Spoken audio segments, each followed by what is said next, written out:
I'm standing next to a 1994 E320 coupe. And those of you who've owned W124 chassis have probably heard that some of the models had cabin air filters. That's right. They had filters to filter the air going into the cabin of the car, but there's a lot of confusion out there. I know from some of the emails we have received and from reading some of the forums, people are confused at whether or not their model has a cabin air filter. So part of this video, I'm going to talk about which models have a cabin air filter and how you can check to make sure before you order them. And then we're going to find out if this car has had their filters changed. You know, if you've watched any of my other videos on cabin air filters, I don't know how many I've got out there on YouTube. And I'll put a link in the show more part of the description of this video to those other videos on cabin air filters. But, you know, most of the problems I've run into are just neglect. Just, you know, haven't been changed in 5, 10, 15, 20 years. That's right, 20 years. And they can get pretty nasty looking, and you'll see that in some of my other videos. So I'm kind of curious, you know, have these cabin air filters ever been changed? So what I'm going to do in this video is just kind of open them up and show. I'm not going to do a complete step-by-step video here on how to change them because there's, 2 or 3 other videos on YouTube that show how to change these filters. So I would just be redundant if I came up with another step-by-step video on this procedure, but I do want to show you a few things, a couple tricks, and kind of show you how you can do this more quickly.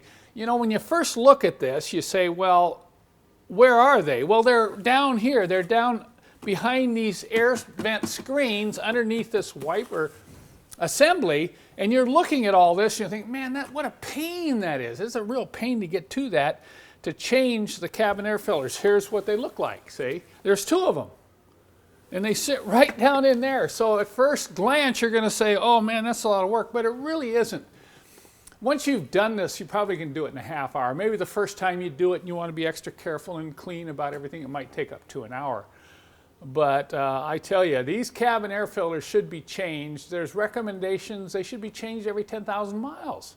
And yet people will leave them in there 4 or 5 plus years thinking, oh, it's okay. Well, I guess it depends on what kind of air you like to breathe. One of the things that'll tell you they're starting to get bad, you might see a little more dust on your dash than you have seen in the past. But I tell you, I like to breathe fresh air. I like these cars that have cabin air filters, and I like to change them once a year. If I'm driving the car regularly, if you're driving in a very dusty environment like dirt roads and so on, you might even want to change them more frequently. Let me explain what models have these cabin air filters.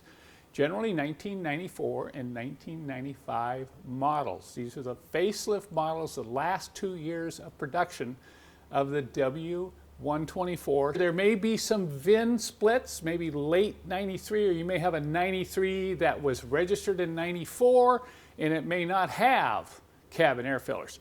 But if you take a really good flashlight and you come in and you shine it right here, right in this corner, right through that vent screen, you'll be able to look down in there and you'll be able to see the slots in the filter. They may not be white because it may be real dirty, but you can look with a strong flashlight and you can tell right away, okay, this car does indeed have filters. So let me show you just briefly how you open this up, okay? It's very straightforward. And then we're going to take a look and we're going to see if these cabin air filters have been maintained.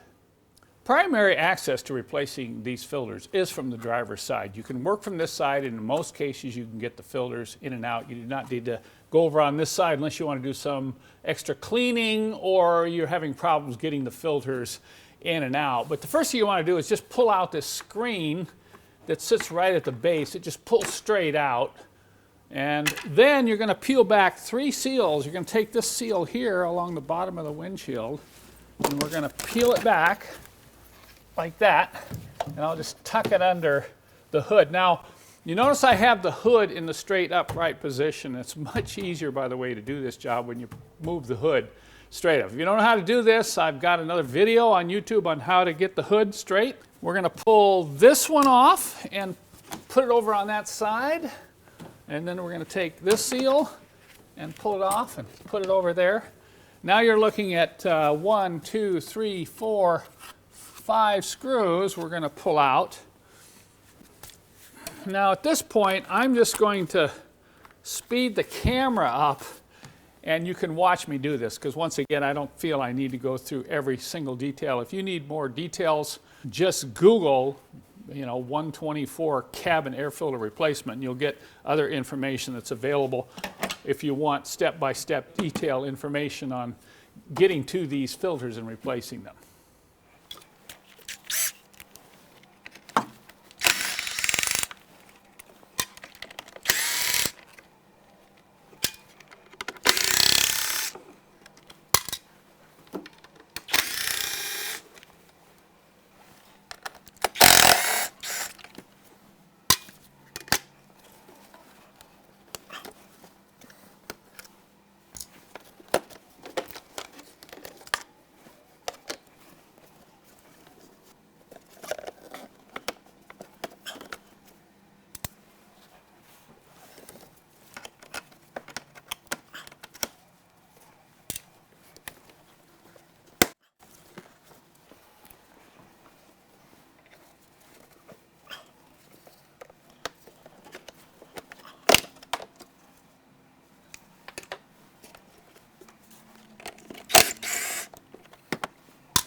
Well, as you can see, this isn't much of a surprise when I consider all the other cabin air filters I've looked at. I would say from the looks of these, they haven't probably been changed in over 10 years. I don't think they're original because they don't have the Mercedes part number on them.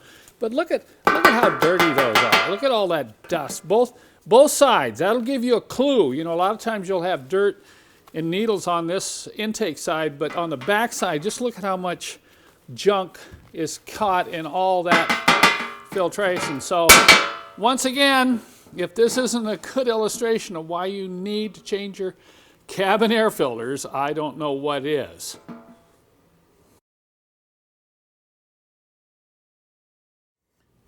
Well, you can see I've installed the new filters. They're not too hard to put in. You put one in and then the other one and make sure there's a little catch over the lip there you got to connect, but it's pretty straightforward. If you'd like to see additional information on this procedure and maybe a video that runs a little bit slower, I do have that on my website. But what I've shown you here applies to any car with a cabin air filter, something you need to maintain, you need to be aware of. If you're a Mercedes owner, the first cabin air filter showed up in their production models in 1990 in the R129 convertible, and then in 1991 they showed up in the W140 chassis. So if you have a Mercedes older than 1990, you don't have to worry about cabin air filters, although it's really nice to have one of these, let me tell you. And if you have a W124 chassis, you know now how to find out if your car has these filters.